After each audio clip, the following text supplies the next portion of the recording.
Hi, it's day 89 of the Stop the Diabetic Insanity journey. I've just had quite an amazing few days. Well, firstly, I've survived the Melbourne heat, and we've had a bit of a heat wave here in Melbourne. So it's been very high 30s the last few days. And one thing I've learned about these sorts of conditions is like my ability for endurance and just having the mental and physical I guess, tenacity for enduring the heat. And it's kind of like that in life, isn't it? You have your tough spots where you just have to endure the hard times, and then you just get through it. So that's been the last few days, just trying to stay cool in, a house that's not really air conditioned. But, other than that, I put up a Facebook post a few days ago, and I compared a photo of myself from August last year when I guess I almost started the journey. And August last year was significant because that's when I decided I would stop drinking and change my life. And it hasn't been a perfect journey since then. I've had my occasional slip-ups from with alcohol. But the most significant thing was just comparing myself with how I looked just a few weeks ago. And just the improvement in my appearance really shows the health that comes through. And people really came out of the woodwork and made comments and congratulated me on my journey, and that's been so encouraging. And I thank those who've been following my journey this whole time and really believe in what I do. So I give myself a pat on the back, and I think you gotta prove things to yourself that these things that you believe in. You can say a lot of stuff, but when it comes down to it, the practice of it is the evidence of what you believe to be true. And I'm really glad that's actually come through, through this journey of mine. So I'm very happy about that. Just hearing from a lot of people that I haven't heard or seen in a while, just really being very encouraging and loving. And I thank you all for that, for those very kind words of encouragement. I could apply, this sort of journey to anybody else who's going through this or thinking about going through this. I've been through this, the last few years of, I guess, hanging around people who've been drinking quite heavily. And, everyone's reasons vary for drinking. But the common denominator here is a shared sense of pain. Now, whether it's physical chronic pain, which a lot of people have, or whether it's emotional pain, everybody shares that pain. And I'm no way judging you because I've been there and I know what it's like. But I can tell you, if you're going through that, there's always a choice, and there's always another alternative to start a journey, your own journey, and go through that on your own, and find the person that you're happy with. That's not at the bottom of a bottle, because that's where it always ends up, is emptiness. And you go back to the start, and you start this cycle, what I call a toxic cycle of abuse, over and over again.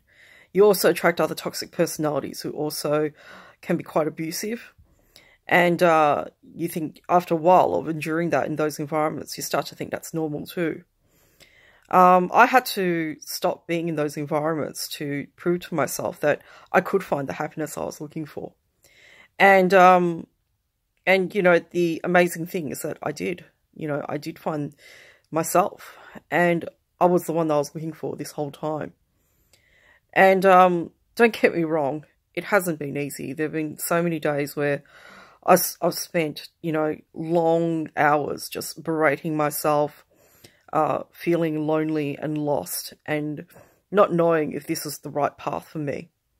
But I think you have to give yourself some time to really give it a chance, and really prove to yourself that you can do it. You're the one that can do it, and you're the one that can find what you're looking for.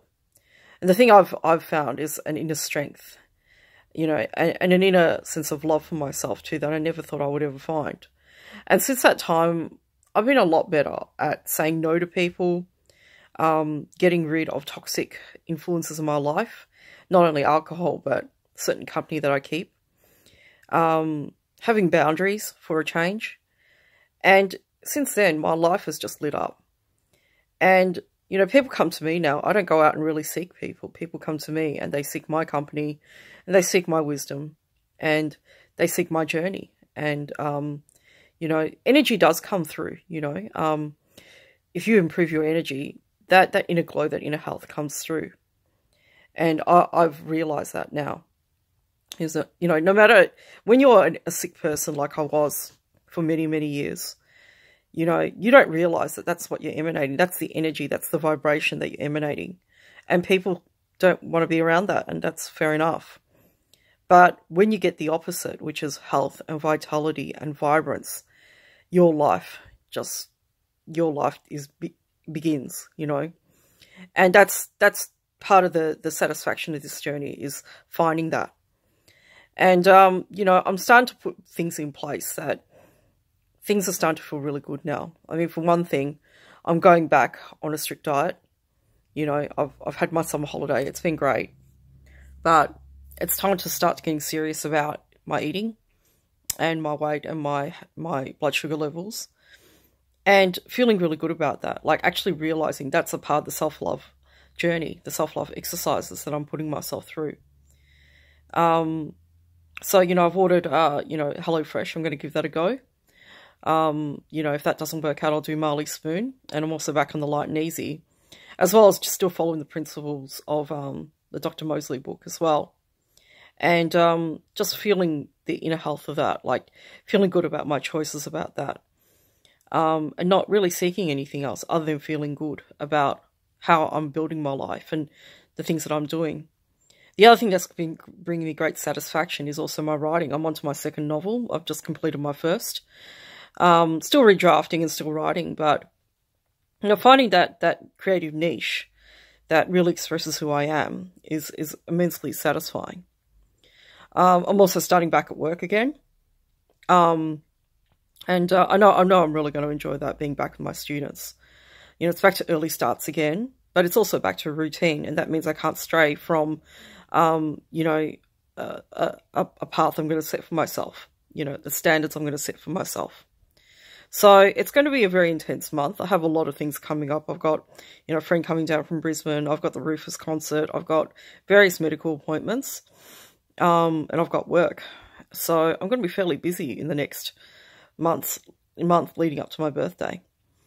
I'm really hoping that everybody is well and that you're surviving the heat if you're in Melbourne, or even if you're in Australia. You know, these are really tough times that we're going through, and I really encourage everyone to stay positive, you know, because these are really testing moments. And if you can get through these times with a good attitude and a good level of groundedness, I think you can get through anything. And I think life is really what you make of it. And I really want everybody to take that away with them. So I'll leave it here. Have a good night, and I'll speak to you soon.